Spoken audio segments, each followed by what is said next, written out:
biyya keessaaf biyya laalla ciiftanii kan daawwattan jaalatamtoota daawwattoota qophii keessummaa Oromiyaa Miidiyaa Neetwoork waggoota 5 dabraniif Oromiyaa Miidiyaa Neetwoork agundaa jalqabe jechuu kiyyaa qophii keessummaa Oromiyaa Miidiyaa Neetwoork tanarratti qondaal mootummaa jaarrolee biyyaa abbootii gadaa namoota siyaasaa warroota Oromoof waan adda adda ba'an isanii dhiyeessaa ture qophii tananillee eegee Oromiyaa Miidiyaa Neetwoork dabalame waggoota tokkoof wayiif sagantum kan isan dhiyeessaa ture qophiin kunam namoota gargaraa dabalataa waan ufi daruu jirruuf maqaarra jijjiirruuf murteessina jira maqaan sagantaa keessummaa qophii keessummaa Oromiyaa Miidiyaa Neetwoork armaan duuba dhaddachi dubbii ta'e dhaddachi dubbii jechuun murtii irra fudhatamee murtii kennuuf asin filnu garuu namoota siyaasaa jaarrolee biyyaa abbootii gadaa qondaaltota mootummaa namoota waan isaan irratti uummati baay'inaan mari'atan arma finnee in qorannaa waan irra dhageenna immoo murtee uummata dhiyeessan qorannoo teentardhaa namni ittiin jalqabsiifnu artist Hacaaluu Hundeessaa Boonsaati. Hoggalaaleetiya farda siidaa katanii siidaa dabalee suuri hoggalaaleetiya ergaan daangeessanii barrii ture hoggalaaleetiya waddeessi jiraa gubee amborraa calaqqisi hoggalaaleetiya narraa fagaatte jedhee siyaaduun kiyya yoo mafe maada nafee maada nafee akka daane maada nafee caccabsee nyaatee lafee anin jiru yaga daane anin jiru kukkutee nyaatee ture.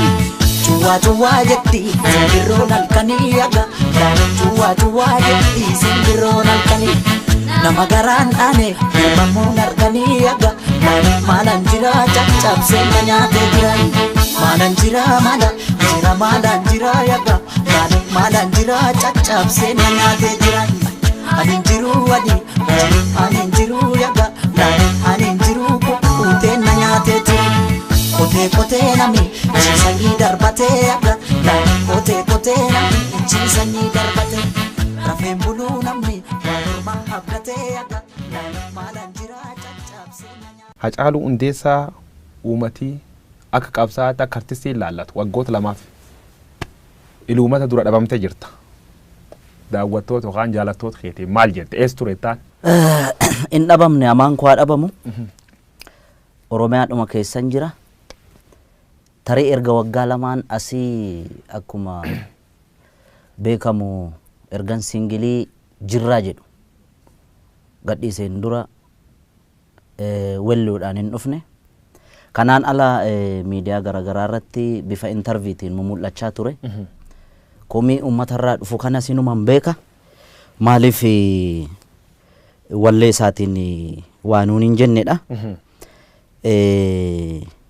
Inni immoo hojii dhumarra jira stuudiyoo keessa jira malee wanti hin baane hedduu jira ittuma jirra. Atujii jirta ammoo namootni waan gargara odeessaa turanii artist Hacaaluu Hundeessaa artistii gurguddaa qabu brand of dandeet build gootee jirta sirba keessatti maalan jirra achumas qeerroo jirtuu tanfaan beekamta maqaan sun miidiyaalee hawaasaa gubbaa jijjiirame qeerroo jirtuurraa gar feerroo bittuutti Hacaaluun jijjiirame jira jedhan. Hacaaluu Hundeessaa feerroo jalqabde. Qeerroo jirtu jedhe malee feerroo bittu hin jenne. Eeni biizinasa keessa galuun koo erga waggaa lamaan asii kana akka ajaa'ibaatti ishuu ta'ee gaafa haasa'amu dhagaa ture hojii aartii kanaan beettee akka biyya kanaatti namni successful ta'ee jireenya ofii mo'ate nama muraasa beetta. Keessattuu immoo karaa artistoota Oromootiin yoo dhufte kan maqaa qabsoo Oromootiin dhiibamee roorrifamee dadhabee karaa Keeniyaaf karaa Sudaan baqatee biyya hambaarra jiru paartaayimii isaa muuziqaa hojjeta malee fuultaayimii muuziqaa hojjeta illee hin jiraatu biyya Faranjii keessatti artistoota gameeyyii hedduu beeka.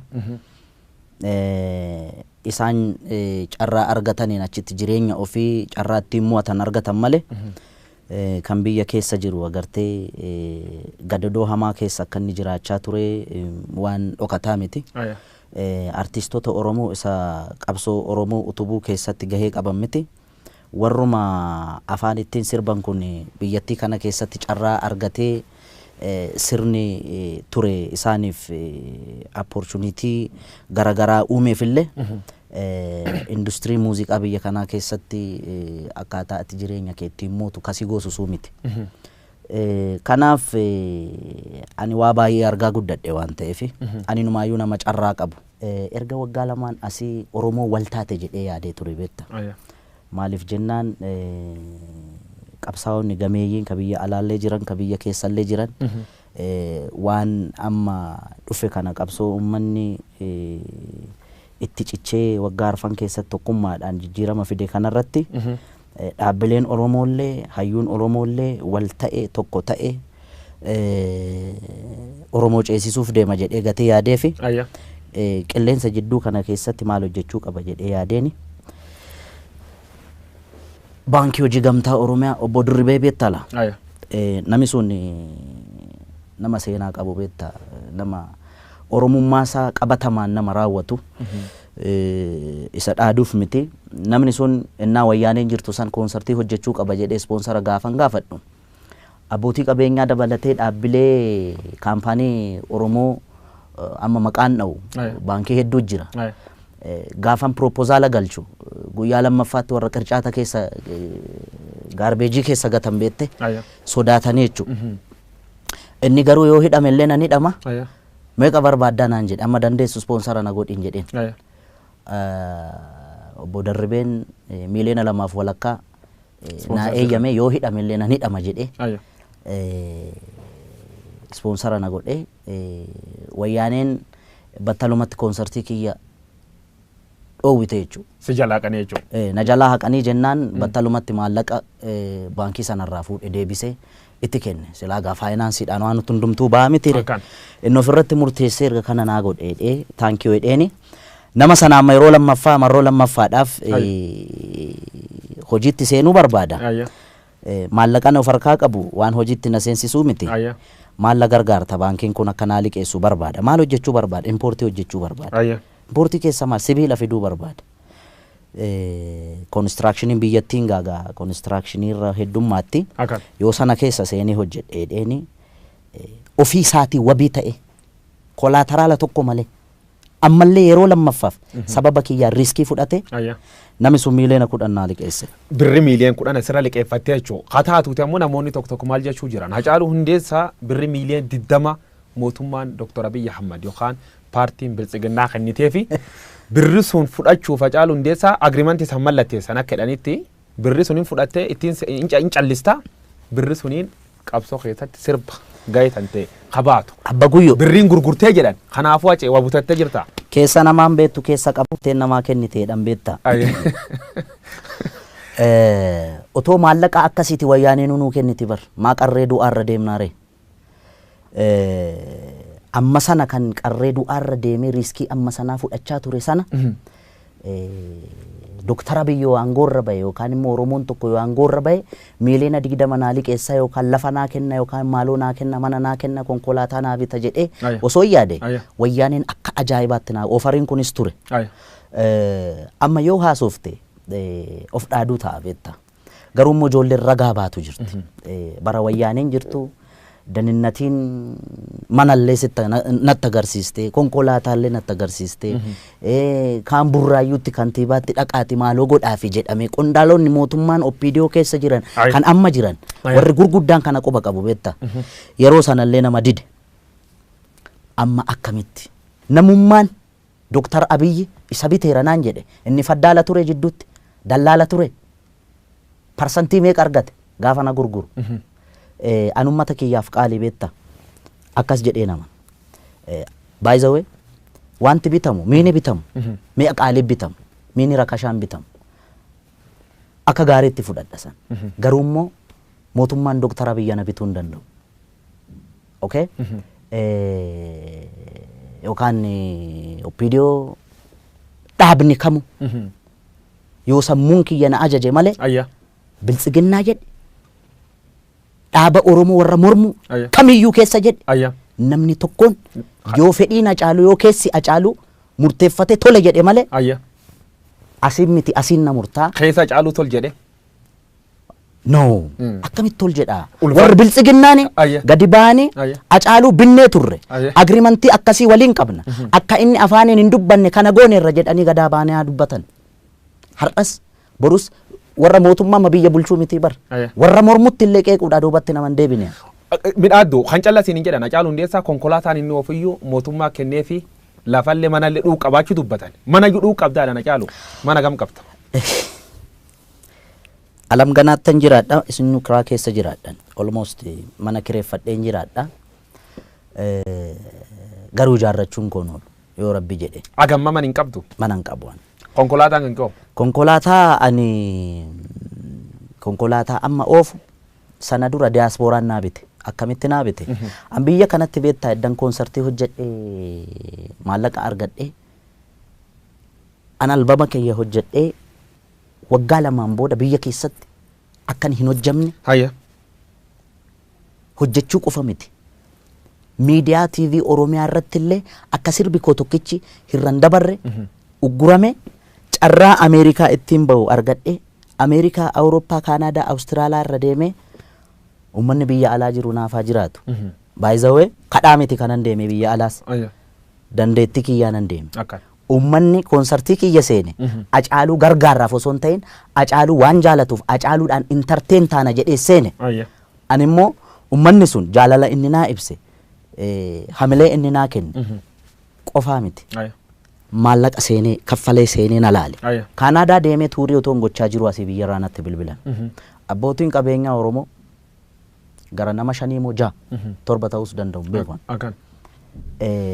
Maallaqa walitti buusanii sarpiraayizii na gochuudha. Makiina kan sii bitan. Makiinaa kana bitan. Hacaaluu Hundeessaa meeshaa birrii akkana fudhatee mana akkana qabaa waan akkana mootummaan tolchee fedhee oloolii miidiyaa hawaasa gubbaa bal'inaan sib deemu quba qabaachuu natti himtee turte. Namni gariin agartee taargeetii inni barbaadu keessa yoo ati seenuu fi baatte Ayya. waan barbaade jechuu danda'a. Ololli kun eessaa kaate beektaa? Ayya. Warruma qaama mootummaa keessaa baate. Ololli kun. Ayya. Okay? Maal kaayoonis duub jirtu. Kaayoon si duub jirtu gaanii yoo yaadu tarii warra mormuuf itti fakkaachuu danda'a maaliif jennaan waan hin calliseef achi keessa taa'ee fudhatama yookaan jaalatamummaa uummata bira qabdu kana qaamni dhabamsiisu achi keessa jiraachuu danda'a.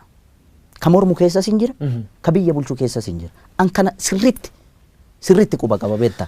Garuu dantaan hin qabuufan hin callise malee agaruuna. Amma waan jiraayyuu uummati beeksifte. Fuulduraaf namooti shakkii qaban. Artistoota waan garagaraa taasifama. Artistoota namooti bebeekamoon bu'aa dhuunfaatiin deebi'anii yoo dhuga uummata dhoksanii mul'ata. Kanaafuu artistoota shakkanii maqasanti baasan. Warra Hacaaluu Hundeessaa shakkuuf fuulduraaf Hacaaluun birriin jijjiiramaa jedhee fuulduraaf ka shakku. Hamma yaatti himta. Ka fuuldura maal dhaamtaaf maal jettaan? Beektaa hawwisoo keessatti hawwisoo mootummaan hooggantu kana keessatti artistii gameeyyii jira beektaa. Ka sagaleen ajaa'ibaa. Biftuu Oromiyaa keessa jedhe burqaa burraayyuu jedhe hawwisoodhuma mootummaan akka aadaaf turizimii of jalatti qabate artistoonni achi jalatti jiran hacuucamaadha beektaa. Artiin muudii barbaada. Artiin ayyaana qabdi beektaa. Dabballeen gaafa kana godhi gaafa misooma irratti sirbi gaafa maaloo irratti sirbi gaafa maaloo irratti sirbise gaafa siin jettu ati artistii miti beektaa. Amma wanti nurratti raawwatamaa jiru maal akka ta'e beektaa akka dabballeen oppiidiyoo kanaan dura biiftuu Oromiyaa gochaa turte. Biiftuun Oromiyaa keessatti artistoota otoon sii waame sagaleen isaanii kan si boochisu baay'ee jira beektaa. Kan achi keessaa ba'anii guutuu biyyattii irratti beekamuu danda'an addunyaarra deemanii waa meeqa hojjechuu danda'an kana dabballeet isaan hooggan. Har'a waan ta'e yookaan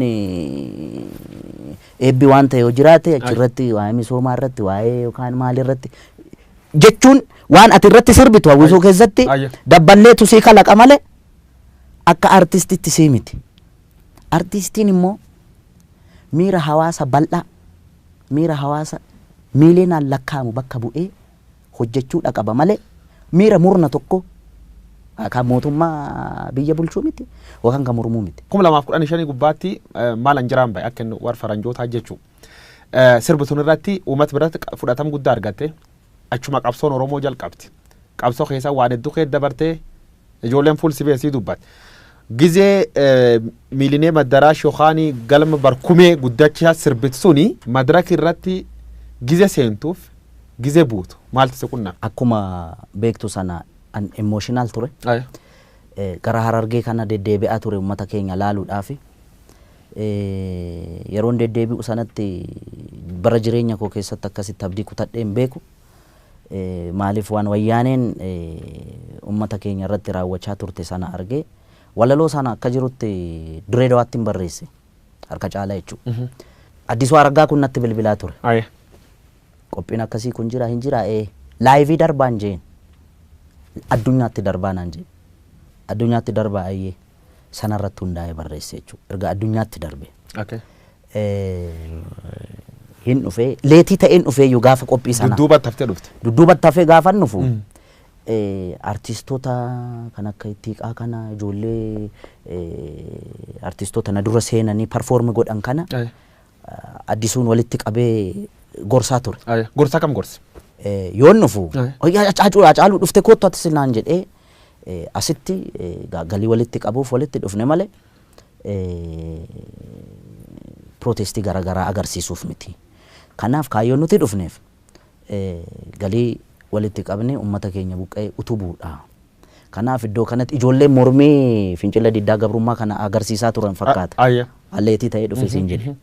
Hayyee rakkoon hin jiru hin jedheen. San booda annan seene maaliif akkuma dura siin jedhe sana waanan sirbu. Waanan sirbu guyyoo waariyoo yookaan dabballee mootummaa yookaan miti mootummaa inni ijoo waan akkasii miti kan naa filatu ana. Ergaa Hacaaluu waltajjii irratti dabarsu san qaamni hin barbaanne yoo jiraate Hacaaluu waamuu dhiisu. Erga dhufe garuu Hacaaluu waan gochuu qabu Hacaaluu qofaaf dhiisu. Waan akkana sirbidhanii sitti man isaan? Isaan yeroo sanatti sirbi koo jirraa ka jettu sun baatee turte. I think sirba biraa eegan. An baandiidhaan akka geerarsi seenu godhe. Walaloo sana fayyadamee miirri anarrattis uummatarrattis argitu sana waan yeroo sana fakkaatu ture. Yoo sana emotional ta'anii namoonni sintineedhaan ibsaan addaan citee security'n backstage natti marsee sana booda Shimallis dhufee ofitti naqabe. Addisuun dhufee innaa waltajjii irra baatu ati maraattaa hinaan jedhe namni rifateera. Shimallis ofitti naqabe erga goote bagatti cabsite naan jedhe. San booda suutuma suuta warra ijoollee suufii uffattu kun meeshaa shuguxii qabatanii backstage natti raran. Natti marsanii kana booda nutu si fudhatee deema rakkoo jiru wajjin jirtaa jedhan. Rakkoon jiraatee jiraanne handantaa kiyyaan turre yeroo sanatti. Baay'ee dhiphatanii konkolaataa kan kee fudhattee deemuu hin dandeessu jedhan. Backstage karaa ittiin baatu Miilineem Addaarash gaafa deemu namoonni qawwee qaqqabatanii dhaabbatan arge waraana. Federaalirraa? Federaalirraa. San booda nama Toofiq jedhamu amma protokoola muummicha ministeeraa ta'u beeku. Inni yeroo sana ijoollee amma gaardota sana mucaa hoogganaa ture fakkaata. Akkasitti jarrigaa akka dabarsanii na kennan bilbilaan rakkisaa akka turan qaama amma jijjiirama kana hoogganaa jiru kana yeroo sanatti aangoo irrattis ol hin baane agartee yeroo sana yeroo hamaa ture yeroo riskii ture. Dabarsinee hin kenninaa irratti lola hamaa ture erga uummanni bahee VAT jarri lammaa fa'aa biyyi fa'aa adda gaggeessaniin booda waraana ana qobaatti na hambisanii VAT lamaan fudhatanii na gadan. Kasi dinqu keessa karaa boolee Mikaayilii kana na fudhatanii ce'an. Si mursiisuuf jechuu? Yaa waan ajaa'ibaa mursiisanii na fudhatanii badan bar. Makiinaa qulfiis narraa fudhatanii biraatti kenname waan hamaa ture. Yeroo sanatti wanti dhalate dhugaan jiru kan. Maal wanni isaan haasan warri ijoolleen rafaa maal dhageette akka simii dhufe dhan? Ijoolleen inumaayyuu mucaa Tasfaayee jedhamu tokko jira amma maqaa abbaa isaa Tasfaayee eenyu akka ta'e beeku dameetikaadha. Ijoollee Oromooti ijoolleen suni inumaayyuu na dudduuba bireeniin fa'a ture. Sibiiliidhaan uffatanii adreesii fa'a. Almost amma waraanni hin banama eegaan turan. Reediyoo gochaa turu. Makiinaan hordofuu yeroo kate meetira akkasirratti rukutaa fa'a waliin jechaa turan. Parpasli si qabuuf dhufan jechuu isaan? Isaan na qabu maammaa dhufan jaratu kennuu dide. Good. Hojii hojjettu sun fakkeenyaaf madaraka irra cabsitee waan akkasii sun live irra dabarsu keeteef riskii sun fudhattee jirtu.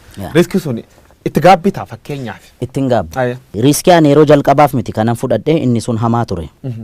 Beektaa ani namattuu hin himne hiriyoonni kiyya hin beekani. Haati warraan kiyya hin beektu haadha warraa kiyya ulfa ji'a torbaatu garaa jira. kan daa'ima immoo kan wabiin waggaa 2.5 ini mugaani agartee riskii kana maa dhaabbitti du'uu manna yoon du'es lafan siileessu namnu du'an qatuun jiru beetta in dhaamatee chadaga hiriyootan teennatti dhugataatiin beeku dhartaati dharaa jedhi duu dandaa maatii tiyyaan waan akkana kana yoon du'ellee kan tolcha itti dhaamattee beetta dhaamatteedhaan dhuguma jechuun hiriyaa kiyya keessaa mucaa Ingiduu Cimsaa ka jedhamu jira inni hin beeka beetta jechuun akkuma qoosaa godhee ittime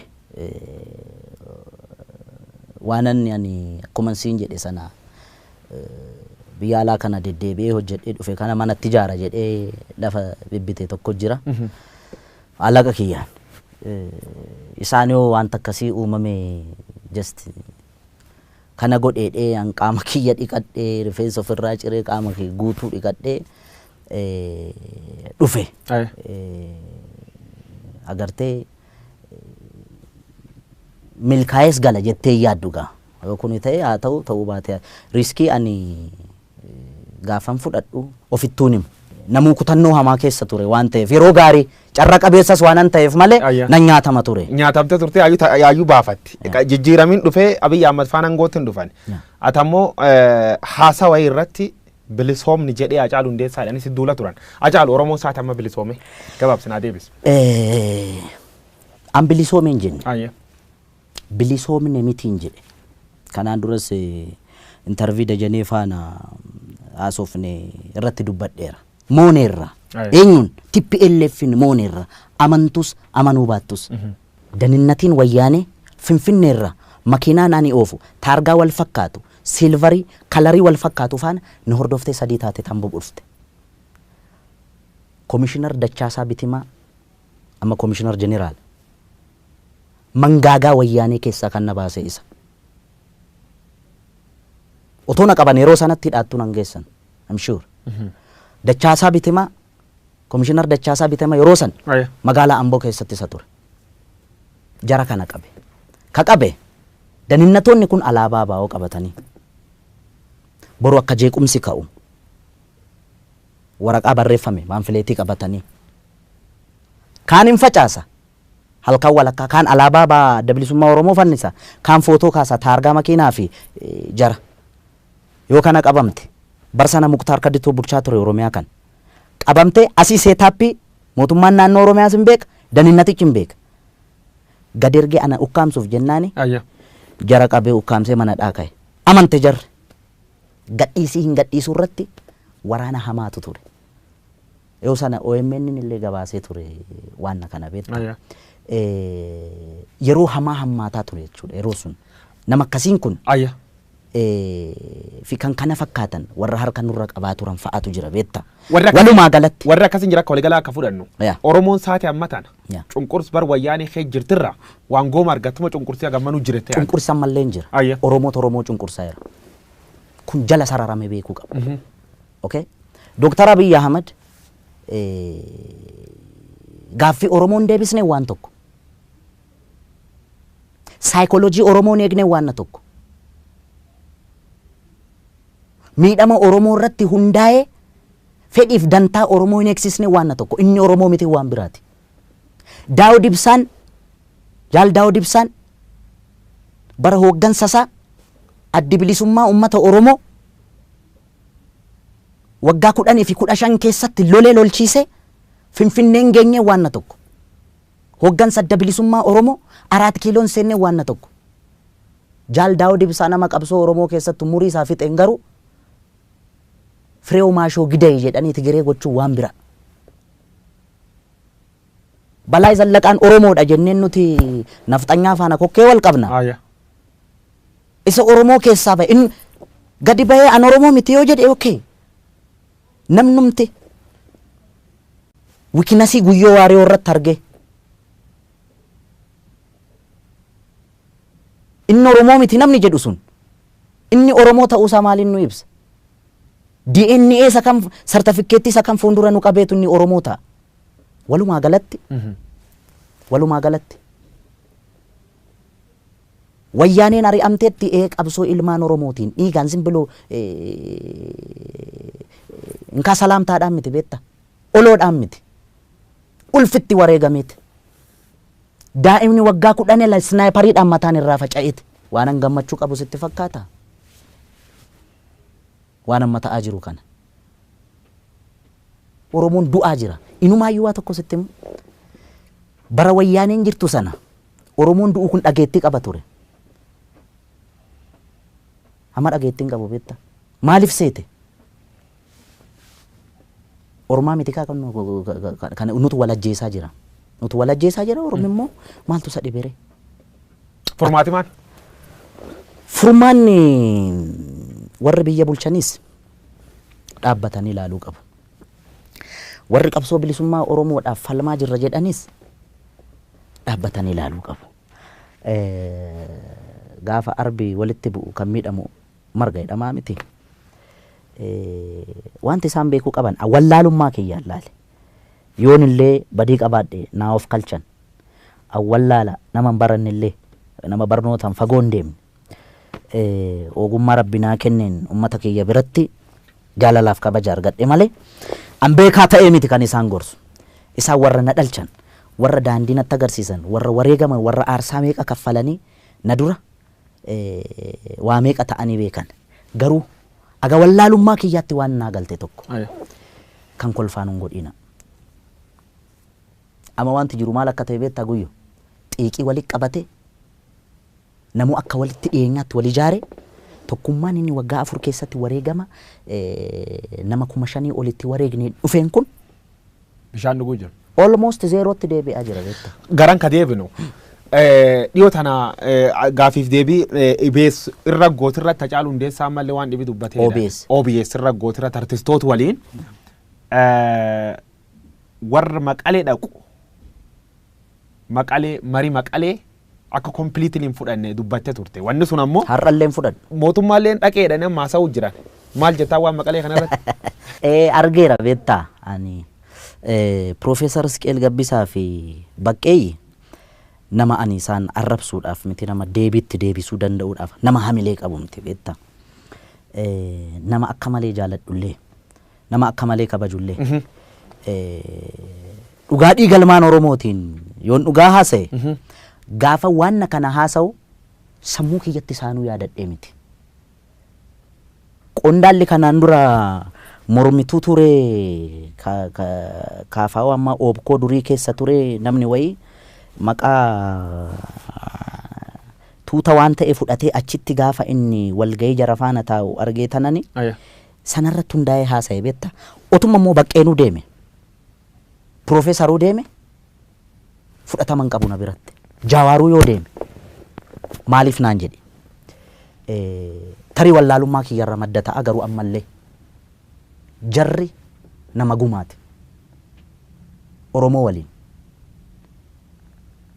walaloo Zalaalamaa Barraa tokko sii jedha waggaa 10 meeqan dura dhaggeeffadhe waan akkasii kun isa rakkiseetu beektaa.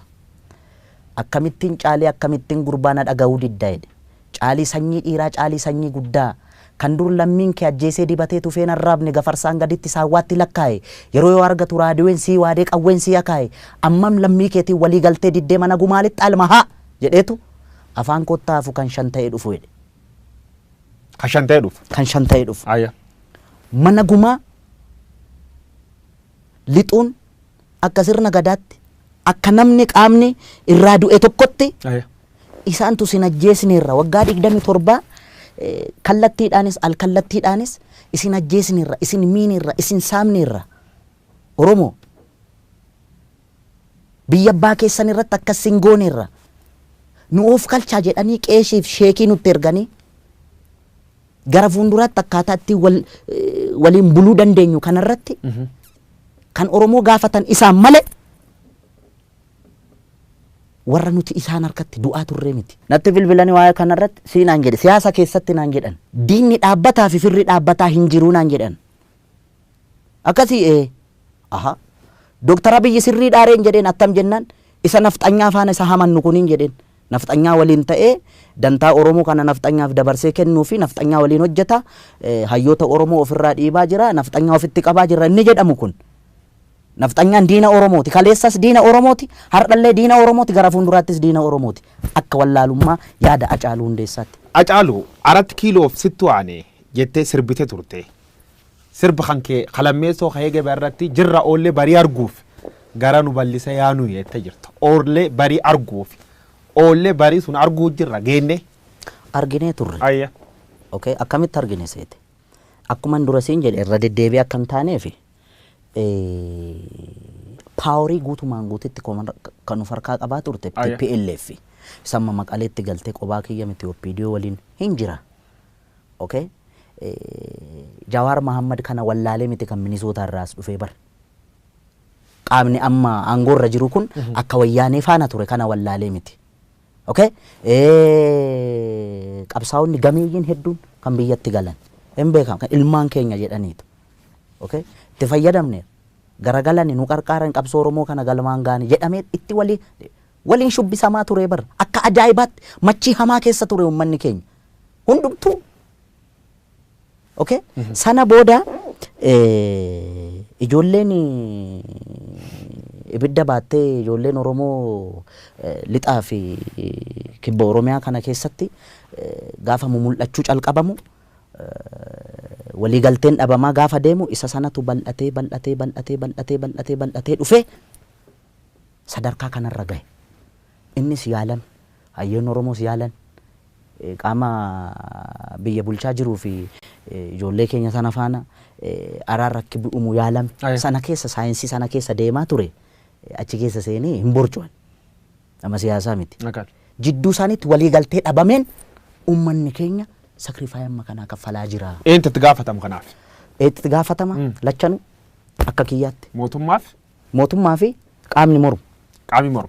Kanaafuu seena Oromoo sadarkaa Oromoon kee jira kanaan fakkeenyaaf Oromoon saati adda naannoo jiran keessa naannoo namni keessa du'u jiru kan namni baay'inaan keessatti dhabuu jiru Oromoo. Kan akkamitti ibsita akkamitti laata? Amma beektaa sana keessa seenee borcuuni tarii wallaalummaa kiyya kaasuu danda'a. Akka Oromoo tokkotti maaltu sitti dhagahame Hacaalaatu Oromoodhaaf iyyaa turte yoo naan jette. Ijoolleen daggala keessa jirtus dhiiga kiyyaana. Okay gaafa isheen rukutamtee reeffa ishee Facebook irratti argu na dhukkuba keessa kiyya. Ijoolleen asii bobbaafamtee deemtu kunis maqaa seera kabachiisuudhaan Oromoo. Jarri walilleen booji'an beektaa yoo wal booji'anis akkaataa isaan disrespect wal godhan kana gaafa argitu Oromummaa keessi jibbisiisa beektaa. Oromoon Oromoo irratti dhukaasuu arguurra caala. Du'a wayya beektaa warri obbaafate warri du'e kun obbaafate. Warri dhume nu warra jiru lubbuudhaan jiru warra kana laalaa jirudha beektaa. Abiy Ahmad artistoota walitti qabee achirra waan tokko dubbatti. Namoota lubbuun hin jiru Taaddasee Birruu fa'a Jeneraal Waaqoo Guutuu fa'a waan nu sirbinuuf beektu waan isaan lubbuun hin jirree fi jettee dubbattee turte maal jechuu kan kee? Waaqoo Guutuun goota keenyaa miti Taaddasaa Birruun nuuf fannifame goota keenyaa miti way kana booda ka'ee Oromoo kana godhe jennaani hin jennuun bara. Kanaaf namannaa jechuudha. Kana booda ka'anii namni lubbuudhaan jiru beektaa seenaa hojjetes xureessuu danda'a. Seenaa namni seenaa xuraa'aa qabus immoo haareeffatee nama gaarii nama lubbuudhaan jiru abaaruufis hin rakkisa beektaa. Jajuufis hin rakkisa. Ka obbaafate amma laal Dr. Abiy akkuma filannoo irra bahe kun namni machaa hin jiru Bujii irra Boorana irra agaa Harargeetti irra agaa Wallaggaatti Wallagga irra agaa namni qawween dhayin hin jiru bar gaafa inni filatame ispeeshaalii naannoon ani itti dhaladhe kana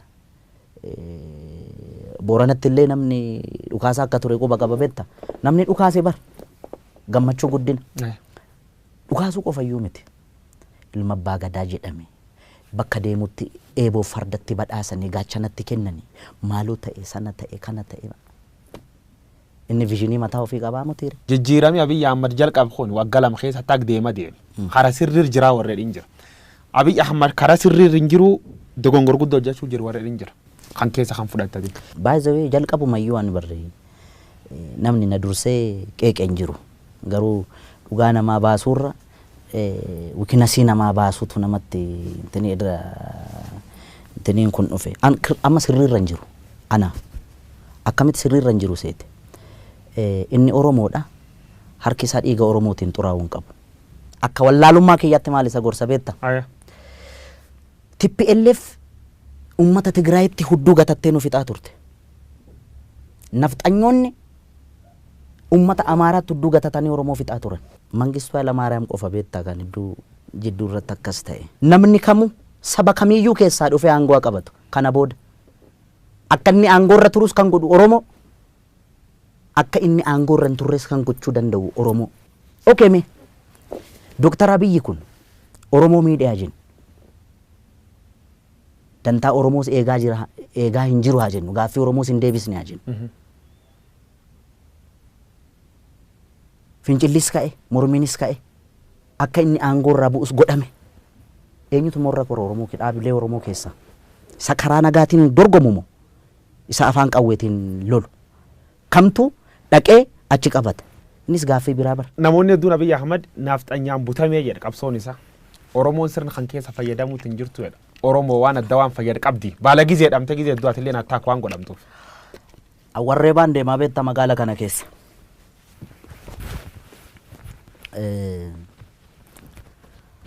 Jira wanti inni fayyadame.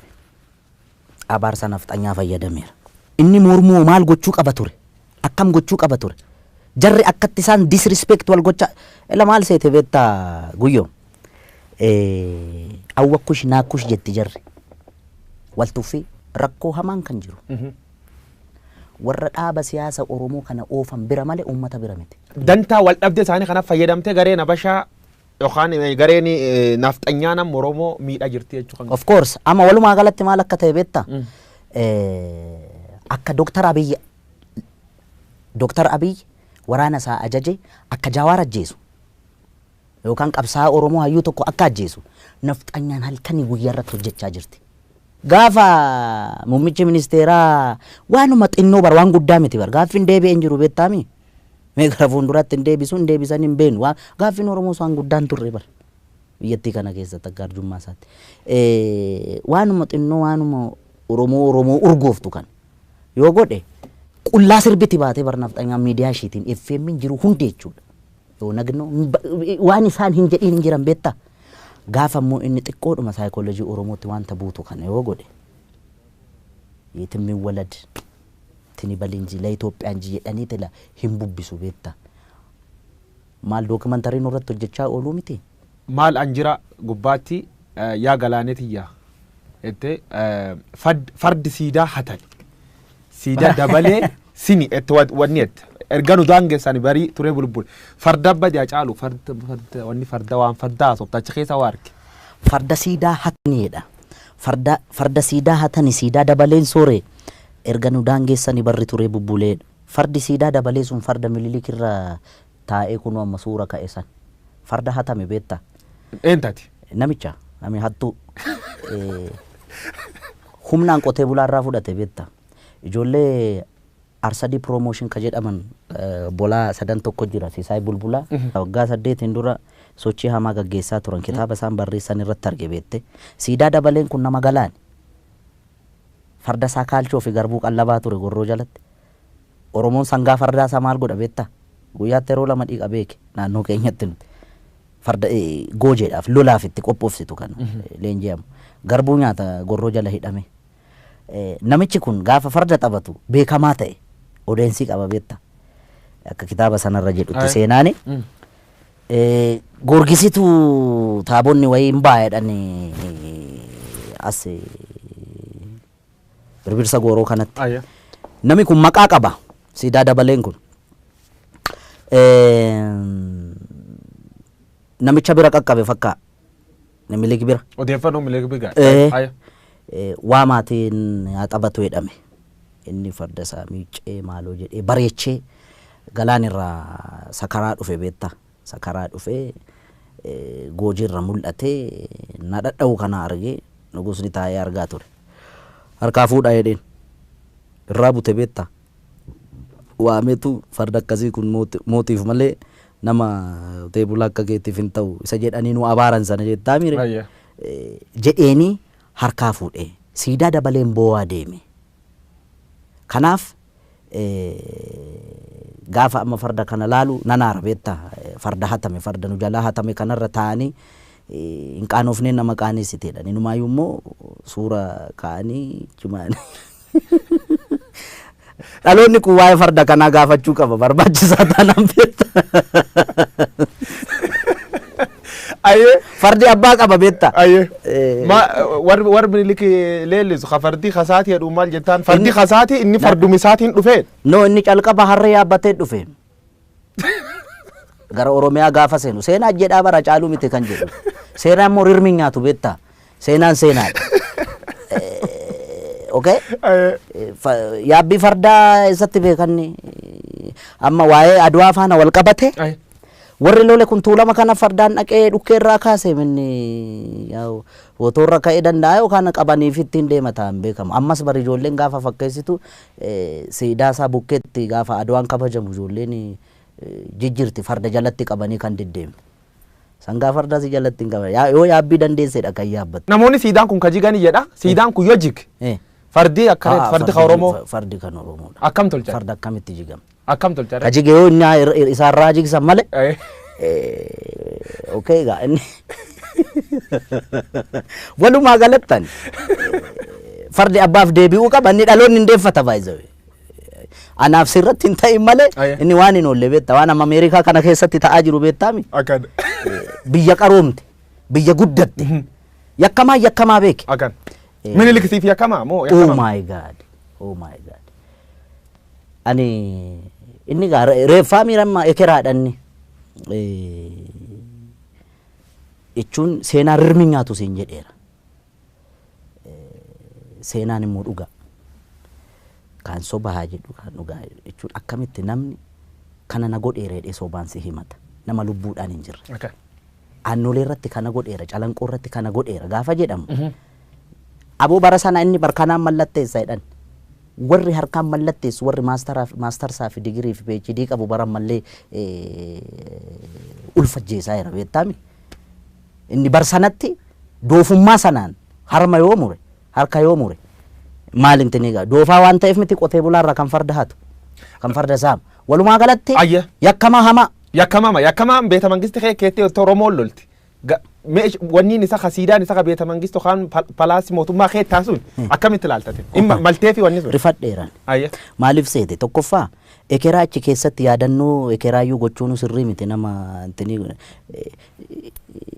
na yaadda'aaf wanni maaliif seete warra achi keessatti suurri isaanii bocame hundi garaagarummaa amma uumame sabaaf sablammii biyyattii kana keessatti roorroon ammallee hiikkaan arganne bar yakka isaan raawwatanii ni beekta. Okay? Dhimma godheef isatu beeka waan godheef garuu akka kiyyaatti ta'uu malle maaliif nama harki dhiigni ummata qulqulluu harka jiru ekeraa akkamitti yaadannoo gootee mana kee qarqara goota hin ta'u inni akka kiyyaatti gaa kun si gale. Dhubirratti saatiin qabnu waan deemuu jirtu fariifachuu jirra. Namootni hedduun hagammaa keessumaa warri sirnaaf xinyaa leellisan Atseen Minilik difend godhu namichi kun nama Itoophiyaa hooli waraanni inni Oromoo irra godhu waraan qulqullootaa jedhanii warri yaadin jira. Kanaaf deebiin kee maal? Qaamni miidhame immoo hoolii revenge jechuu danda'a beektaa. Isaan sirrii miti. An kannaan galle silaa'oo isaan nabiyyii miti yookaan Iyyasuusii miti. Namumaa miti. Ummanni yakki irratti raawwatame yakkamtoota jedhee malee sabni isaa lafarraa dhumuu qabaa hin jenne bar ummanni Oromoo yakkamtoota yaa amma laal biyya faranjii kanatti gurraachannaa luka dhiqan argiteetta warri adiinam maal beekum abbootii isaanii yakka sana dalaga miti qaroomuun akkasii beeka wallaalummaatti itti taphataa bar. Odeeffannoo jajjabduu dhagaye dhossatante jechuun nama mormatiin ragaa waan qabuuf jechuudha. Hacaaluu Hundeessaa jirraa maalan jirraa amma immoo ees jirti sirbeer qopheesse obba'uu jiraa jedhan. Istuudiyoo kee jiraachuu iyyuu qub qaba. Hin mormatiin. Ati na basaasita jechuudha. Sin basaas dhugamuudhaan kan callaa wani naa dhugamuudhaan. Dhuga. Garuu hin baane sirboota hedduu hojjechaa jira. Rakkoon qabu waan ka'uu hundaaf ka deebii ta'uu hedduu jira. Guyyaan itti bahu gaa hin ba'a gaafa bahu. istuudiyoo keessa dhaqxee kan hojii hojjechaa jiru yoo quba qabaate akka biltsiginnaa birrii naan kennine akkamitti quba dhabde kanan qulqulleeffanne. Ajaalu hundeessaa boonsaa dhumirratti loqoda hangafa Oromoo kana jaaladha beekta akka booran ittiin haasa'u afaan kana baay'ee jaaladha. Inni biraan akkaataa itti dhiyeessitullee bareeda. Wanti hojjetamuu qabu karaa gama miidiyaa keenya miidiyaa afaan Oromootiin banaman hundi isaanii otoo tokkummaa Oromoo irratti tokkummaa ishii TPLF ittiin xiqqoo goone sanarratti otoo hojjetame. Ulfaadhi galatoomii Hacaaluu Hundeessaa dhumirratti addaan ba'uun dura sirbi tokko nu affeerte addaan baana. Sirba Hacaaluun nu affeer dhageen. Jirra jirra jirra jirra jirra jirra jirra jirra bullee barii arguuf garaa nu bal'isee yaanuyi yaanuyi yaanuyi yaawa irraanfachuuf. Yaawa irraanfachuu sirba Hacaaluu Hundeessaa jirraan irraa gallaa Hacaaluu Hundeessaa artist Oromoo beekamaa jir maalan jir ees jirte sirba dhuun dhufuu jira. Hacaaluu Hundeessaa hoomin rakkaat gamgamaan dhufee waan jira yaayyuu darbatee qabsaa Oromooti artist Oromoo beekamaa biltsiginna irra birri fudhatedhaniin hin fudhannee yaayyuu saniin jedhee waan jira Hacaaluu qoranne fuul duralleef gaaf inni sirba baas bal'inaa walitti deebinaa waan nu daawwattaniif galata qabdu. Sagantaan keen kun har'a irra jalqabee keessuma Oromoo miidiyaa neetwoork irraa gara dhaddacha dubbii jijjiirame jira anguyyoo waaroo obba jirma tur ulfaadha. Ace.